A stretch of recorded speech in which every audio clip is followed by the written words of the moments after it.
If you're buying real estate in Nevada, there's an important update you need to be aware of.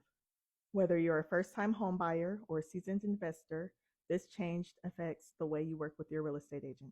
And it's very important to understand your rights and responsibilities, so let's break it down. First things first, what is the Buyer Brokerage Agreement? It's a legal agreement between the home buyer and their real estate agent.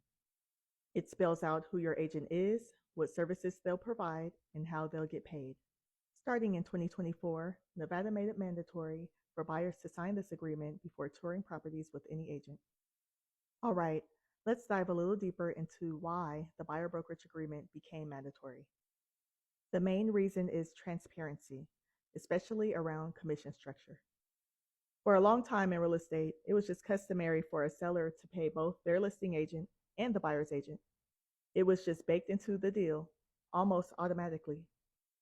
Most buyers didn't ask any questions, and honestly, most sellers didn't either. But here's the thing. Buyers were technically being represented, yet never signed anything acknowledging that relationship or how their agent was being compensated.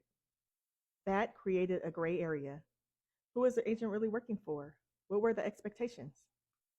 And that lack of clarity is what this new rule aims to fix. And now that the Buyer Brokerage Agreement is required, buyers now have to sign an agreement with their agent before touring homes. And it outlines how the buyer's agent will be paid. That brings the money conversation out in the open. And that's where things are shifting. And now that it's on paper, some sellers are starting to realize, wait a minute, I don't have to pay the buyer's agent's commission?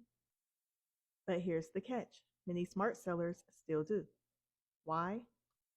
Because they know if they help cover the buyer's agent fee, they open the door to a larger pool of buyers, especially those who might not be able to afford those extra out-of-pocket costs. It's a more strategic move.